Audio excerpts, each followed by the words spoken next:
Assalamualaikum warahmatullahi wabarakatuh. Saya Windara Madinah, NIM 105200039. Di sini saya akan mempresentasikan dan menjelaskan mengenai negara dan konstitusi. Keberadaan Undang-Undang Dasar 1945 yang disakralkan dan tidak boleh diubah kini telah mengalami beberapa perubahan. Tuntutan perubahan tersebut pada hakikatnya merupakan tuntutan bagi adanya penataan ulang terhadap kehidupan berbangsa dan bernegara. Perubahan konstitusi ini menginginkan pula adanya perubahan sistem dan kondisi negara yang otoritarian menuju ke arah yang demokratis dengan relasi lembaga negara yang seimbang. Lalu, apa itu negara dan apa itu konstitusi? Lalu, apa hubungannya negara dan konstitusi? Di sini saya akan menjelaskan terlebih dahulu mengenai pengertian negara. Secara historis, pengertian negara senantiasa berkembang sesuai dengan kondisi masyarakat pada saat itu. Negara adalah wilayah atau daerah yang memiliki kekuasaan secara baik dan jelas dalam bidang politik, ekonomi, sosial, budaya, dan juga militer untuk mengatur rakyat atau masyarakat yang tinggal di dalamnya. Ada bermacam-macam pengertian menurut para ahli mengenai negara, seperti menurut Aristoteles. Menurutnya, negara adalah komunitas keluarga atau sekelompok keluarga yang sejahtera demi kehidupan yang sempurna dan berkecukupan. Terbentuknya suatu negara, mestilah ada keempat unsur ini. Yang pertama yaitu rakyat. Suatu negara harus memiliki kumpulan individu atau masyarakat yang hidup dan tinggal di suatu wilayah di dalam negara tersebut, yang akan menjadi subjek pengaturan atau pemerintahan dari suatu negara. Yang kedua yaitu wilayah. Jika ingin diakui sebagai sebuah negara, maka harus memiliki wilayah dengan batasan teritorial yang jelas. Pada unsur ini, negara memerlukan wilayah secara geografis.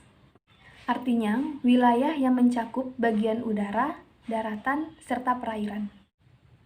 Selain itu, suatu negara juga harus memiliki batasan wilayah dengan negara lain secara jelas.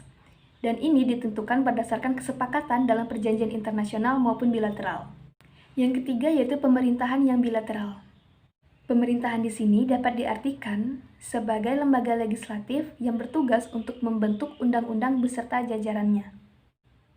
Dalam sistem demokrasi, pemerintahan Indonesia menganut trias politika untuk menjalankan fungsinya, di mana di dalam trias politika ini terdapat lembaga legislatif, eksekutif, dan yudikatif.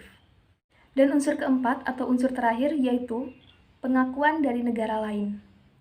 Unsur ini bersifat deklaratif. Pengakuan ini sangat penting agar suatu negara bisa mendapatkan haknya di mata internasional. Terdapat dua jenis pengakuan, yaitu de facto atau fakta atau kenyataan berdirinya suatu negara, dan juga de jure atau pengakuan secara tertulis dan resmi.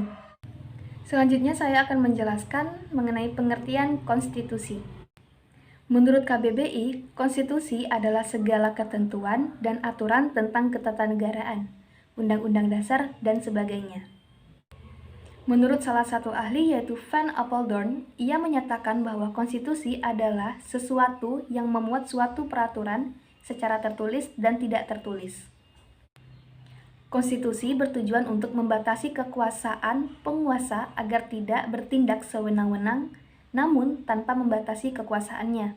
Maksudnya di sini adalah untuk memberi batasan-batasan ketetapan bagi para penguasa dalam menjalankan sebuah kekuasaannya. Terdapat tiga nilai dalam konstitusi, yaitu nilai normatif, nilai nominal, dan nilai semantik. Ada dua macam konstitusi, yaitu konstitusi tertulis atau yang lebih dikenal dengan Undang-Undang Dasar, dan konstitusi tidak tertulis atau yang lebih dikenal dengan konvensi. Konstitusi bersifat memuat aturan-aturan pokok yang bersifat singkat dan supel, serta memuat suatu hak asasi manusia, sehingga dapat memenuhi tuntunan zaman. Ada tiga unsur konstitusi. Yang pertama, konstitusi sebagai suatu perwujudan kontak sosial, yaitu merupakan suatu perjanjian dari sebuah kesepakatan antara warga negara dan pemerintah. Yang kedua yaitu konstitusi sebagai dalam penjamin hak asasi manusia, yaitu sebagai penentu hak dan kewajiban warga negara dan badan-badan pemerintah. Yang ketiga yaitu konstitusi sebagai forma regimens, yaitu sebuah kerangka pembangunan pemerintah. Dan yang terakhir, saya akan menjelaskan mengenai hubungan negara dan konstitusi.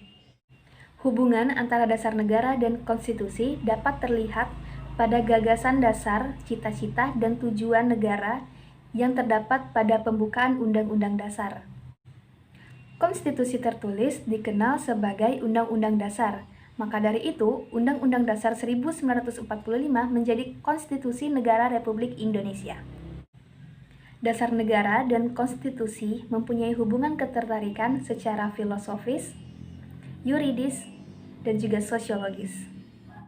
Nilai-nilai Pancasila menjiwai proklamasi kemerdekaan 17 Agustus 1945 yang diuraikan secara terperinci dalam pembukaan Undang-Undang Dasar 1945 serta dijabarkan dalam pasal-pasal undang-undang. Sekian yang dapat saya jelaskan mengenai negara dan konstitusi. Lebih kurangnya saya mohon maaf. Saya Airi. Wassalamualaikum warahmatullahi wabarakatuh.